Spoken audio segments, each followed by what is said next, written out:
All right, welcome back. Now let's discuss something else, and this is quite worrying. It's been close to 2 weeks now since Agba Jalingo, a journalist, anti-corruption activist, and publisher of online news outlet Cross River Watch, was arrested in Lagos by operatives of the police intelligence response team and driven to Cross River State, where he is currently being detained. Now, following a series of articles questioning how public funds are being handled in Cross River State, Jalingo had on July 17th made a publication about the Cross River State Microfinance Bank. In the article, he demanded an explanation for the 500 million naira approved for the establishment of the state-owned bank, as several visits to the bank over a duration of 8 months revealed there was no activity taking place there. Now, about a month later, Jalingo got an invitation from the Cross River State Police Command over the publication, and both parties had agreed to meet on Monday, August the 26th. But in a sudden twist of events, he was picked up before the arranged date. On August the 22nd, a team of Federal Special Anti-Robbery Squad reportedly stormed his wife's office and had one of his staff lead them to Jalingo's house, where he was arrested and later transferred on a journey by road to Calabar at midnight the next day. I must add here that that journey took almost 2 days before they eventually got to Calabar. Quite a difficult journey, to be candid. He has since been detained at a facility where there is controlled access to him. Joining me on the program right now to discuss more about this is Onyekachi Ubani, who, of course, the former second vice president or vice president, I should say, of the Nigerian Bar Association. Thank you very much for joining us on the program. Thank you. Yeah.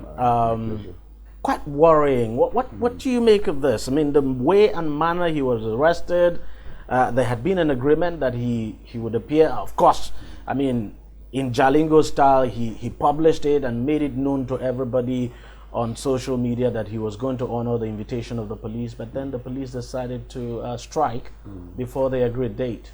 Well, Jalingo's travel is like those movies you watch, in Nollywood. I mean, if any person, has actually told me that Jalingo will pass the kind of process and kind of torture that he's passing through at this time of our nascent democracy, I will actually tell the person that he's joking, but that it can happen. But here we are with Jalingo's story, every day, taking a new turn, taking a new twist, and becoming very something that is something you cannot in any way define properly. As you rightly pointed out, Jalingo had a running battle with the state governor. It started with when he queried the usage of local government funds by the governor, and it's like the battle line was drawn. And he started to point out some of the deficiencies in the government, of Cross River State, and some of the promises the man has made, which he has not fulfilled. And then, culminated into this microfinance bank venture, which he also, queried and said, look, you withdrew such money, and you said you have opened the bank, and the bank is moribund, it's not functional. And then he took, we followed up his post to how the governor was responding to those issues at every occasion, at every event. Yeah, exactly. The governor was becoming even more direct, to the extent that he had to even, told the entire world that Jalingo has no issue, and that at the time they gave Jalingo 1 million naira for an operation. These things are personal issues that you don't expect a governor to descend so low into, but he did. And then the next thing was this invitation by the Nigerian police. I said, no problem. Let's have an agreement as to the date. They wrote him an official letter, and that date is 26th of August, and he said, we'll be there. And so it was surprising that the same police that have invited him even discussed with him orally that, okay, don't bother coming on 26th, we'll give you up to 3rd of September to come. He said, no, I'm coming on 26th. Came 2 or 3 days earlier, and then took him on a very long journey. He said, look, can we go by flight? It's not necessary taking me through this long journey. They said no. And it took 2 days for them to arrive at Calabar. And up to now, they have kept him in detention. Now, the funny aspect, aspect of this whole scene is that up to now, they have not preferred any charge against him. They are fishing for. They have toyed with the idea of courtism. of cultism. Cultist. They have toyed with the idea of trying to overthrow the government. They have toyed with the idea of gun running. They have toyed with the idea, of several other offenses, both known and unknown. The latest one is that today he was served with a court process in a purely civil process concerning probably a depositor, a so-called depositor with the microfinance bank, who is now alleging that. And if it's a civil matter, yes, the police should have nothing to do why with it. why will he arrest him and then put him in detention, only for him to be served with a civil suit? Today, I got that information from somebody that is in Calabar and all that. So, as I'm speaking to you, I am very upset, and I think Nigerians should be upset with what is going on with Agba Jalingo. I mean, it shouldn't happen in this democratic era in which it's quite baffling. Baffling. It's quite wrong, totally unacceptable, and totally condemnable that this is happening in Nigeria in this century. You have allegation against somebody, for God's sake, and you came all the way to arrest him. Up to now, you have not preferred any charge. Now, the lawyers have gone to court to enforce his fundamental human rights. And then they now went to the Nigerian police to serve them. They refused service. They say they cannot. Now, under that circumstance, what then wrong. can happen? Well, they have come back to now prepare for motion for substance service. I mean, that is another way to serve somebody who is evading service. But that is wrong in the first place. Now, our court system, they have refused to hear that application. Now, the question here is, look, yes, the governor is involved. Yes. No doubt at all. It's very glaring that the Cross River State government is involved. Directly involved, yes. Directly involved. Yes. But is it also, can we exonerate the hierarchy of the police from this? Because there's just no way this can be happening, and the Inspector General of Police wouldn't know about I don't know whether the IG of the Federation is aware of this, but if he's not aware, I think somebody must have, because by publication, I mean, this thing has been on the social media, it has also been on the mainstream media that this young man has been wrongly arrested. Because the impression we would get is that the IG of Police actually sanctioned that raid on his home in Lagos. When whatever action the ICP is taking, is assumed that the IG is aware. Of course, it stops at his level. I had expected by now that this must have been pointed to him, that this is what is going on, and he should have asked what is going on in Cross River. Why is this man being arrested, and why is he not being charged? We're not even saying that, look, you cannot arrest somebody who is alleged to have committed a crime. Charge him to court. For God's sake, what we're saying in this country is that if you arrest somebody, a suspect, you must know what the Constitution provides. The Constitution says 24 hours. Or if there is no court within radius, 48. Now, if you must now detain him beyond, you have to go to court. But then we also have to be careful with that issue of going to court, because the court cannot be used now to legitimize illegal detention. Because it appears that's what we're beginning to see with the case of which is wrong. And I think that it's a hard time. We pointed it out at the just recently concluded conference of the Nigerian Bar Association. The judiciary should not lend itself to be used by the executive in order to infringe on people's right, violate people's right. The law is specific as to time of charging an individual who is alleged to have committed a crime. This issue of going to court and then making that order and keep someone for 45 days. Ex parte is what is even baffling.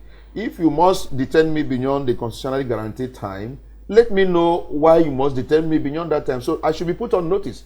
So this issue of using ex parte order in order to detain somebody beyond the time allowed by the Constitution is something every sane human being we must fight it and get it right in this country. If you must put me in detention beyond the time the Constitution has allowed, let me know why it must happen that way. Let me also appear before the same court and tell the court that this is wrong, that I have not committed this crime, that if this man has any allegation against me, that should be brought before you. So the court can hear you. Let us then and exonerate me, because there's presumption of innocence which our law still guarantees. So I think what is going on in Cross River is clearly something that every Nigerian should be interested in. Can we say this is basically, a muzzling of the press and muzzling of free speech? Because, look, people should be free to criticize, and what you can do is to ask the people who have made such criticism now to just come forward and prove. That's right. To arrest them and then, clamp them into detention. It's intimidation. It's intimidation. It's clearly intimidation, and it's a violation of the right of freedom of press. The press must be allowed to do their duty. Nigerians have a right to, criticize the government, especially when the criticism is very constructive. Now, if you now do the criticism and you infringe the right of the governor or whoever you have, the law is there. Bring the person before the competent court of jurisdiction. Let this person be heard. That issue of fair hearing is very key. But putting somebody in the illegal detention and now trying to, as if you have sentenced the person now to how many years imprisonment without that person being here, is something that all of us should condemn. These governors have become so intolerant. And it's not only with Cross River. Almost all of us, all the governors in Nigeria, they are behaving like tin gods who cannot be criticized, whose orders are, must be obeyed by all and sundry. You have no right to look into the administration. It's a democracy. Yeah, it's a democracy, for God's sake. If it is even good for people to criticize your government so that you can make amends, if there is any. For you now to become highly intolerant of any criticisms, intolerant of people saying anything against your government, intolerant of people holding you accountable, is something that we must begin to condemn and say, no, it cannot happen. You know how we fought for this democracy and how we have gotten it. These guys cannot turn democracy into dictatorship, and something we must all rise up and condemn and say it cannot happen.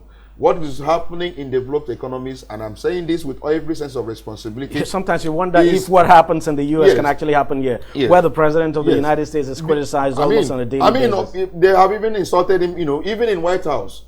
Remember the incident that happened between him and the CNN man, and the person was returned back to CNN. So the point is this: we must try as much as possible to ensure that we protect this democracy that everyone fought for. We must not allow individuals to become dictators who cannot allow people to criticize them or hold them accountable in governance. One of the primary responsibility of the press and every responsible citizen is to look at governance and see whether the leaders are doing it right. If they're not getting it right, you'll be able to point out. What exactly, we have to wrap up now, what exactly would you be telling the police authority now? Because there's just no way the Inspector General of Police would not know about this. Agba Jalingo has been kept there for close to 2 weeks. That's right. It's difficult to understand how the police would carry, it's a cross-border operation, if you like, because across they came all the way from Cross River, yes. So to carry out that kind of operation without the knowledge and then up to now, you have not, preferred it. So my take is, look at the FBI list and how they do it. Is that before they take you in, they have concluded an investigation. They started investigating this FBI matter as far back as 2016, and we are now in 2019. Before they now started to pronounce and make arrests. Now within a short time, this matter will go to court. That's how it works. It doesn't work. But in our case here, you arrest and then begin to fish. What they are doing now, they have toyed with several ideas how to charge him. They are talking about gun running. They are talking about trying to topple the government of Cross River State. Even according to the information I got, he said that particular allegation is very stupid. That's what he said in the statement. So it topple with who? They now brought somebody now to come and lie that he sold a gun to, all manner of allegations. They are fishing for information. It doesn't happen anywhere except in Nigeria. You have arrested somebody and they arrested him because according to you, has committed a crime. Because if they had evidence, they ought to have charged him immediately. Why don't you now take him to court? Why are you now toying with all manner of ideas? Gun running, he is a terrorist, or he is a cultist, and all that. They toy with the idea that he was one that led the issue of revolution now in Lagos. I mean, while he was in Lagos, if he has committed the offense in Lagos, why are you taking him to Cross River State? And that he was going to use the beret of revolution now to cause... Because, for God's sake, please, let's do things right. This is a country that all of us, we love, and this is not the banana republic. We must not allow Nigeria to descend into anarchy. What is going on now is that these guys are every day provoking Nigerians with their action. Not obeying court orders, not respecting rule of law. We must not allow rule of law to be trampled upon by those who we have elected to govern us. That's period. And that is absolute, So what is going on in Cross River is condemnable, and I'm bringing it to the notice of the IG.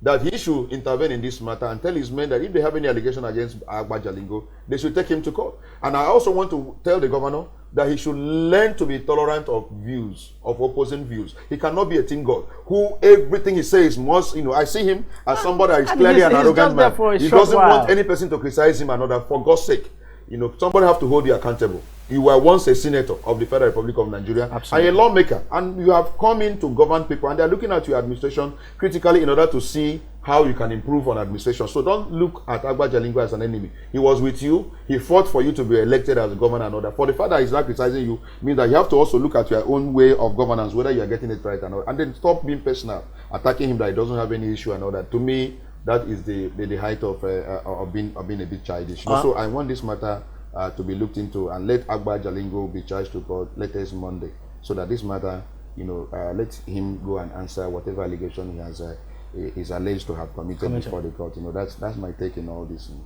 Thank you very much, sir, for coming on the program, and thank you for your time. Well, we just hope that something is done, and that especially especially this is a direct appeal to the Inspector General of Police. He has to step in. This has gone too far. You just don't keep a man for this length of time without charging him to court, and then you're fishing for evidence. And it's a terrible thing, and it's just not good. And this is, to me, this is a clear muzzling of the press, and it's a clear muzzling of free speech, pure and simple. So something has to be done, and we just have to bring this episode to an end. Well, that's it on the program. If you want to watch it again, it's very simple. Go to our website, tv360nigeria.com. You'll find this program and lots more there. You can also follow our conversation on our various social media handles. Thank you very much for watching. I'll see you again next week. Bye-bye.